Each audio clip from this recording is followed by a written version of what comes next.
জুলাই গণ অভ্যুত্থানে আহতদের বিনামূল্যে উন্নত চিকিৎসার ব্যবস্থা করেছে সরকার। ইতোমধ্যে গুরুতর আহত ৩০ জনকে দেশের বাইরে উন্নত সেবার জন্য পাঠানো হয়েছে। রাজধানীর বিভিন্ন হাসপাতাল ঘুরে এসে বিস্তারিত জানাচ্ছেন শরীফুল ইসলাম।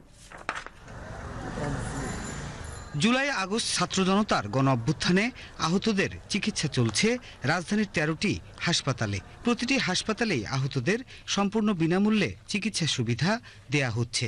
পাশাপাশি চায়না, যুক্তরাষ্ট্র, থাইল্যান্ড ও সিঙ্গাপুর থেকে আগত বিশেষজ্ঞ চিকিৎসক দল আহতদের পর্যবেক্ষণ করে গেছেন। ঢাকা মেডিকেল কলেজ হাসপাতালের বার্ন ও প্লাস্টিক সার্জারি ইউনিটে মোট ভর্তি হয়েছিলেন ৮০ জন। এর মধ্যে সুস্থ হয়ে স্বজনদের কাছে ফিরে গেছেন ৫৫ জন। উন্নত চিকিৎসার জন্য থাইল্যান্ড, সিঙ্গাপুর সহ বিভিন্ন দেশে পাঠানো হয়েছে ৫ জনকে। আরও বেশ কয়েকজনকে বিদেশে পাঠানোর প্রক্রিয়া চলছে।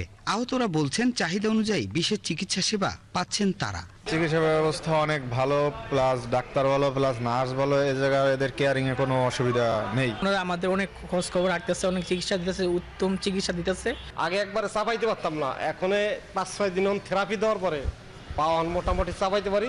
বিশেষজ্ঞরা বলছেন, জুলাই গণ অভ্যুত্থানে আহতদের সর্বোচ্চ অগ্রাধিকার দিয়ে চিকিৎসা সুবিধা দেয়া হচ্ছে। ঢাকা মেডিকেল কলেজের প্লাস্টিক সার্জারি বিভাগে যারা চিকিৎসা নিতে আসছে তাদের মধ্যে কিন্তু কোনো কমপ্লেন ছিল না, এবং তারা সবাই প্রপারলি চিকিৎসা পেয়েছে এবং সময় মতো পেয়েছে। কারণ আমরা এই জিনিসটাকে খুব অর্গানাইজড ভাবে করেছি। তারা এমনিতেই মানসিকভাবে কিন্তু দুর্বল ছিল, কারণ এইরকম একটা ঘটনার পরে তারা যখন আহত হয়েছে, তো সুতরাং তাদের ব্যাপারটাকে আমরা ঠিক সেভাবেই দেখেছি। এদিকে বিএসএমএমইউতে মোট ভর্তি রোগী ছিলেন ৩০০-রও বেশি।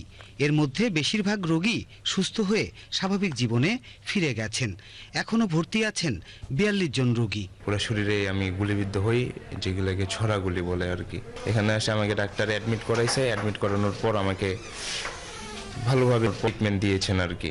হাসপাতাল কর্তৃপক্ষ জানান, আহতদের বিশেষ সেল গঠন করে উন্নত চিকিৎসা সুবিধা দেয়া হচ্ছে। তারা বিনামূল্যে চিকিৎসা সেবা পাচ্ছেন, বিনামূল্যে ওষুধ পাচ্ছেন, বিনামূল্যে খাবার পাচ্ছেন, এবং একজন রোগীর সাথে একজন অ্যাটেন্ডেন্সও বিনামূল্যে খাবার পাচ্ছেন।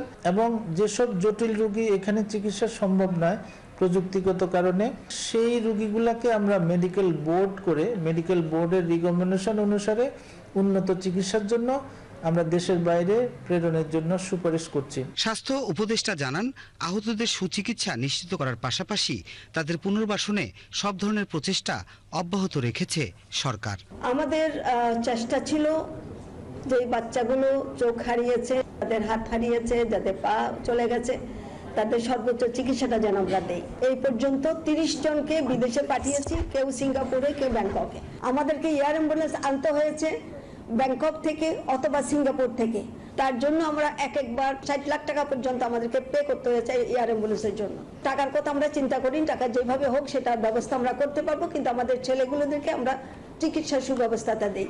আহতরা দ্রুত সুস্থ হয়ে ফিরবেন, তাদের স্বাভাবিক জীবনে সমৃদ্ধ হবে তাদের উজ্জ্বল আগামী, এমনটাই প্রত্যাশা সবার। Shariful Islam, BTV news, Dhaka.